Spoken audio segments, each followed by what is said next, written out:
लगातार चौथे दिन भी बारिश रुकने का नाम नहीं ले रही थी। पहाड़ियों के बीच बसे छोटे से गांव देवपुरा की कच्ची गलियां पूरी तरह कीचड़ से भर चुकी थीं। गांव के आखिरी छोर पर मिट्टी और खपरेल से बना एक छोटा सा घर था। उसी घर में शिवराम, उसकी पत्नी कमला और उनका 10 साल का बेटा मुन्ना रहते थे। बारिश की बूंदें छत से टपक रही थीं। घर के अंदर जगह जगह मिट्टी के बर्तन रखे थे ताकि पानी फर्श पर ना फैले। सुनिए, गेहूं बस 1 कटोरी बचा है, चावल भी खत्म होने वाले हैं। अगर आज भी काम नहीं मिला तो कल क्या पकाऊंगी? भगवान ने आज तक भूखा नहीं सुलाया, कल भी कोई रास्ता निकाल देगा। हर बार यही कहते हो, लेकिन खाली डिब्बे देखकर अब दिल घबराने लगा है। बाबा, बारिश कब रुकेगी? जल्दी रुकेगी बेटा, फिर मैं खेत मालिक के यहाँ मजदूरी करने जाऊंगा। फिर हम गुड़ भी लाएंगे। हाँ, इस बार 2 टुकड़े लाएंगे। अचानक बाहर तेज हवा चलने लगी। दरवाजा जोर जोर से हिलने लगा। ठक ठक ठक। तीनों एक दूसरे की तरफ देखने लगे। इतनी बारिश में कौन हो सकता है? तुम दोनों यहीं रहो, मैं दिखता हूँ। शिवराम धीरे धीरे दरवाजे के पास जाता है। दरवाजा खुलते ही बाहर 2 लोग भीगे हुए खड़े दिखाई देते हैं। एक लगभग 50 साल का आदमी और उसके साथ एक महिला। दोनों पूरी तरह बारिश में भीग चुके थे। भाई माफ करना, हमारी बैलगाड़ी रास्ते में फंस गई है। गांव तक पहुंचते पहुंचते रात होने वाली है। अगर एक रात के लिए छत मिल जाए बहुत एहसान होगा।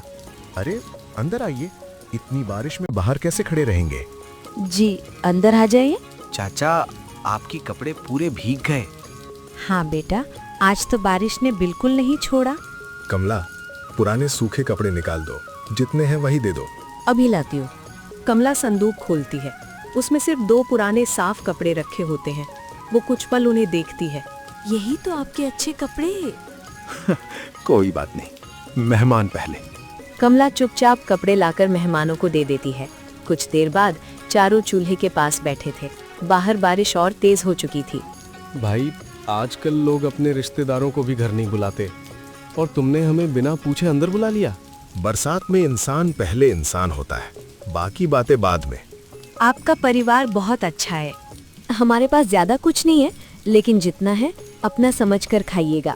कई बड़े घर देखे, लेकिन इतना अपनापन बहुत कम मिला है। कमला रसोई में चली जाती है। वो डिब्बा खोलती है। बस थोड़े से गेहूं का आटा बचा था। वो कुछ पल तक खाली डिब्बे को देखती रहती है। सुनिए, क्या हुआ? बस 4 रोटियों जितना आटा बचा है। हम 5 लोग हैं, अब क्या करें?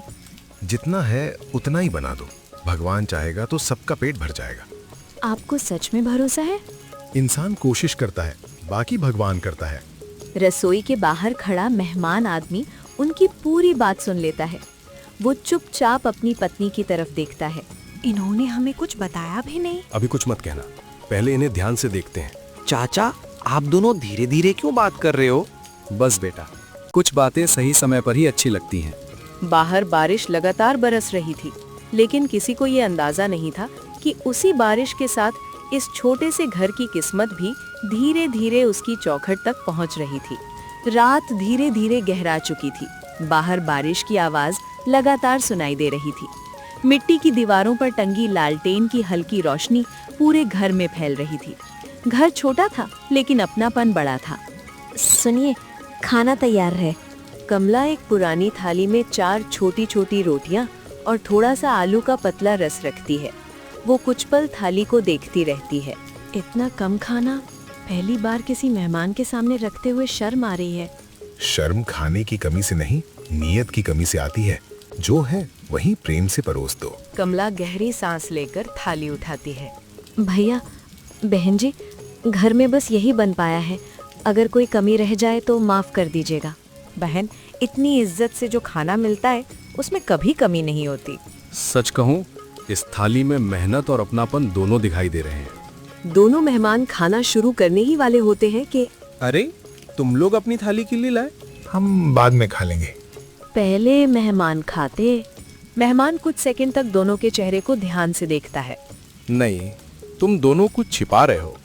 अरे नहीं, ऐसी कोई बात नहीं। बाबा, आज भी आप लोग नहीं खाओगे क्या?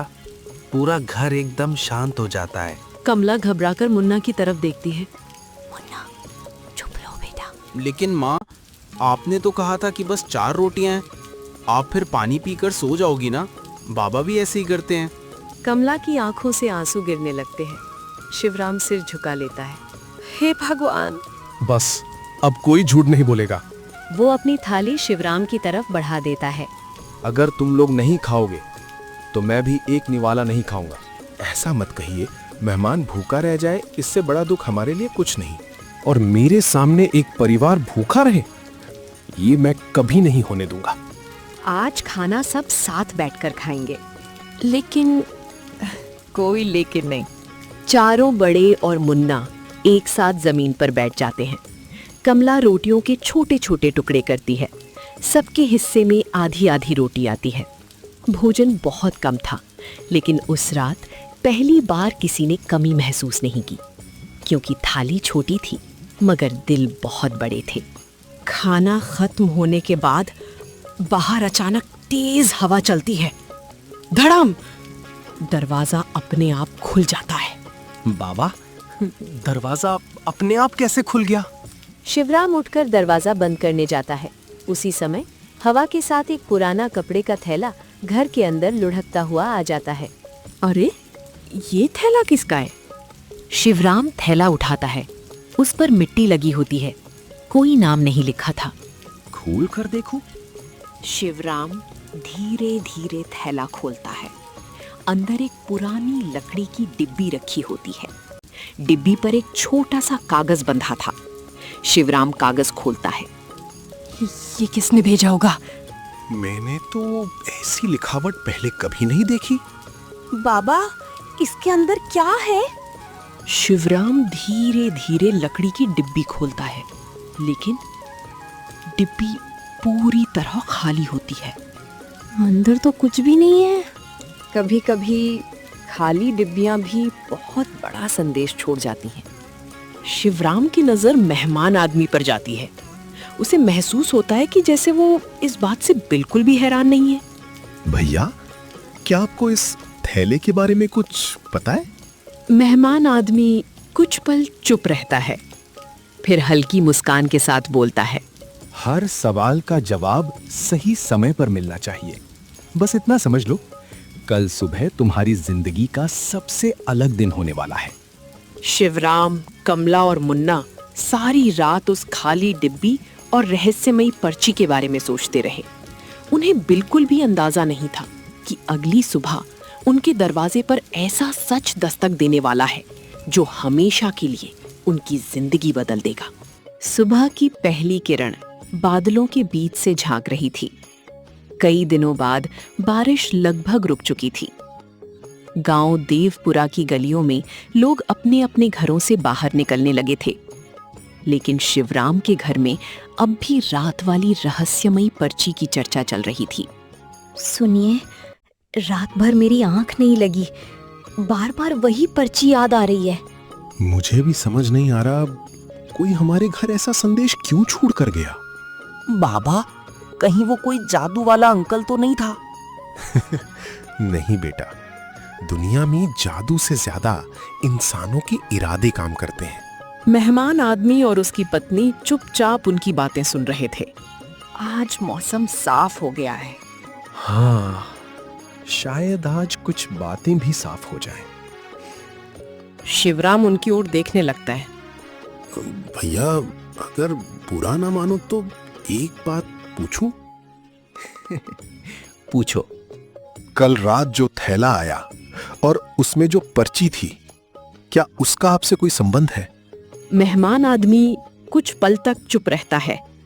नहीं, वो थैला मैंने नहीं भेजा, लेकिन जिसने भी भेजा है वो तुम्हें अच्छी तरह जानता है। कमला और भी घबरा जाती है। अब तो डर लगने लगा है। डरने की जरूरत नहीं, मैं वादा करता हूं तुम्हारे परिवार का कोई बुरा नहीं होगा। इतने में बाहर से किसी के दौड़ने की आवाज आती है। शिवराम भैया, जल्दी बाहर आइए। सब लोग बाहर निकलते हैं।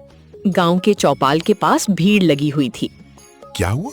रात किसी ने मंदिर के दान पात्र में बहुत सारा पैसा डाल दिया, लेकिन साथ में एक चिट्ठी भी छोड़ी है। चिट्ठी? सब लोग मंदिर पहुंचते हैं। पुजारी के हाथ में एक कागज था। इसमें लिखा है, गांव में एक ऐसा परिवार रहता है जिसने बिना स्वार्थ के किसी अनजान की मदद की है। असली सम्मान उसी परिवार का होना चाहिए।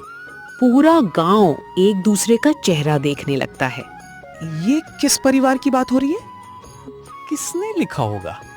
शिवराम चुपचाप खड़ा था। उसकी नजर अनजाने में अपने मेहमान पर जाती है।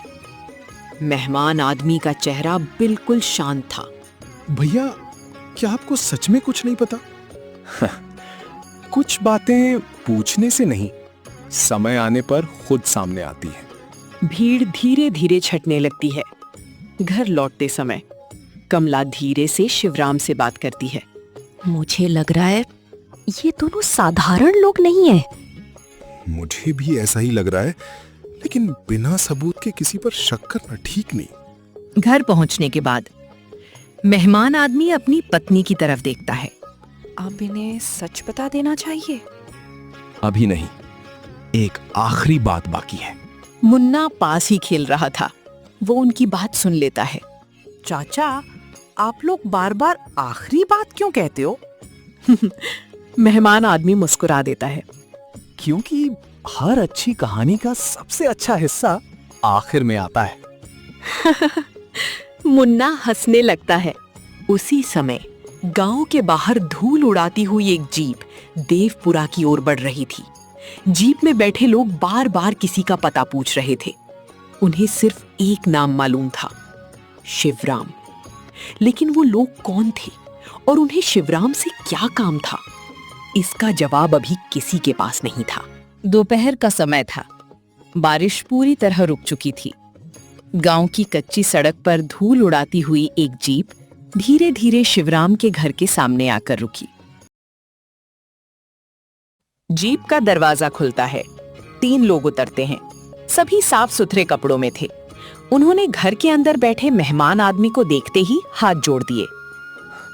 सर, हम आपको हर जगह ढूंढ रहे थे। शिवराम, कमला और गांव वाले एकदम हैरान रह जाते हैं। सर, तुम लोग यहाँ कैसे पहुंच गए? सर, आपका फोन कई दिनों से बंद था। सभी लोग बहुत परेशान थे। भैया, आखिर आप हैं कौन? कुछ पल तक पूरी खामोशी छाई रहती है। फिर मेहमान आदमी गहरी सांस लेता है। वो अपनी जेब से एक पहचान पत्र निकालकर शिवराम के हाथ में रख देता है। शिवराम ध्यान से उसे देखता है। उसकी आंखें फैल जाती हैं। आप विनायक जी हैं? ये नाम तो मैंने सुना है। ये विनायक प्रसाद हैं। देश भर में गांवों के लिए स्कूल, अस्पताल और अनाथालय बनवाने वाली सहारा सेवा संस्था के संस्थापक। पूरा गांव एकदम शांत हो जाता है। चाचा, आप इतने बड़े आदमी हो। बेटा, इंसान बड़ा अपने कपड़ों से नहीं, अपने काम से बनता है। शिवराम अब भी कुछ समझ नहीं पा रहा था। लेकिन आपने अपनी पहचान हमसे क्यों छिपाई? क्योंकि मैं लोगों का असली व्यवहार देखना चाहता था। अगर मैं पहले दिन ही अपनी पहचान बता देता तो शायद हर कोई मेरा स्वागत करता। लेकिन मैं जानना चाहता था कि कौन बिना मतलब के मदद करता है। कमला की आंखें भर आती हैं। तो आपने जानबूझकर हमारे घर में रात बिताई? हाँ, मैं और मेरी पत्नी पिछले कई महीनों से अलग अलग गांवों में ऐसे ही जा रहे हैं। जहां लोग हमें पहचानते नहीं, वहीं रुकते हैं। हमने बहुत घर देखे। कहीं दरवाजा नहीं खुला, कहीं लोगों ने बहाना बना दिया। लेकिन तुम लोगों ने बिना एक सवाल पूछे हमें अपना लिया। कमला की आंखें भर आती हैं। हमने तो सिर्फ अपना फर्ज निभाया। आजकल सबसे मुश्किल काम वही है। अगर हमसे कोई गलती हुई हो तो माफ कर दीजिए। गलती? तुमने तो हमें इंसानियत का सबसे बड़ा सबक सिखाया है। बाबा, इसमें क्या है? बैग शिवराम के सामने रखा जाता है। इस बैग में तुम्हारे लिए एक तोहफा है। शिवराम बैग की तरफ देखता है, लेकिन उसे खोलता नहीं। साहब, आपका आशीर्वाद ही बहुत है। पहले इसे खोलकर तो देखो। शिवराम धीरे धीरे बैग की चेन पकड़ता है। उसके हाथ हल्के हल्के कांप रहे थे। कमला और मुन्ना भी उत्सुकता से बैग की तरफ देख रहे थे। पूरा गांव सांस रोके खड़ा था। जैसे ही शिवराम बैग खोलने वाला होता है। नहीं, इसे अभी मत खोलो। पहले मुझे तुमसे एक आखिरी सवाल पूछना है। शिवराम हैरानी से उनकी तरफ देखने लगा। अगर इस बैग में तुम्हारी सारी परेशानियां खत्म करने लायक चीज हो तो क्या तुम उसे बिना सोचे स्वीकार कर लोगे? शिवराम कुछ पल तक चुप खड़ा रहा। उसने कमला की तरफ देखा, फिर मुन्ना की तरफ और आखिर में विनायक की आंखों में। उसके जवाब का इंतजार हर कोई कर रहा था। पूरा गांव बिल्कुल शांत था। शिवराम के सामने रखा बैग अब हर किसी की उत्सुकता का कारण बन चुका था। कोई सोच रहा था कि उसमें पैसे होंगे, कोई गहने, तो कोई और बड़ी चीज। लेकिन शिवराम की नजर बैग पर नहीं, विनायक के चेहरे पर थी। शिवराम, अब मैं तुमसे आखिरी सवाल पूछता हूं। अगर इस बैग में तुम्हारी सारी परेशानियां खत्म करने की ताकत हो तो क्या तुम इसे बिना सोचे स्वीकार कर लोगे? कुछ पल तक कोई कुछ नहीं बोलता। शिवराम गहरी सांस लेता है। साहब, अगर ये किसी जरूरतमंद की अमानत है तो मैं इसे हाथ भी नहीं लगाऊंगा। अगर ये मेहनत की कमाई है तो उसका हकदार वही है जिसने उसे कमाया है। और अगर ये मेरी इंसानियत की कीमत है तो मुझे माफ कर दीजिए। मैं गरीब रह लूंगा लेकिन अपने व्यवहार का सौदा कभी नहीं करूंगा। कमला की आंखें भर आती हैं। मैंने हमेशा गरीबी देखी है, लेकिन आज पहली बार लगा कि मैं दुनिया की सबसे अमीर इंसान की पत्नी हूँ। बाबा, मैं भी बड़ा होकर आपके जैसा बनूंगा। विनायक जी, अब मुझे समझ आ गया आप हर गांव में क्यों जाते हैं। विनायक धीरे धीरे बैग की चेन खोलते हैं। बैग के अंदर नोटों की गड्डियां नहीं, बल्कि कई फाइलें, एक लोहे की चाबी और कुछ आधिकारिक दस्तावेज रखे थे। ये सब तुम सोच रहे थे कि मैं तुम्हें पैसे दूंगा, लेकिन पैसे खत्म हो जाते हैं। मैं तुम्हें ऐसी जिम्मेदारी देना चाहता हूं जो तुम्हें सम्मान भी दे और भविष्य भी। आज से तुम हमारी संस्था द्वारा देवपुरा में बनने वाले विद्यालय और सेवा केंद्र के प्रबंधक हो। तुम्हें हर महीने नियमित वेतन मिलेगा। शिवराम के हाथ कांपने लगते हैं। लेकिन मैं ज्यादा पढ़ा लिखा नहीं हूं। ईमानदारी किसी किताब में नहीं मिलती, वो इंसान के संस्कारों में होती है, और वही मैंने तुम में देखी है। कमला बहन, हमारे सेवा केंद्र में रोज गांव के बच्चों और बुजुर्गों के लिए भोजन बनेगा। उस पूरे रसोई घर की जिम्मेदारी तुम्हारी होगी। कमला रो पड़ती है।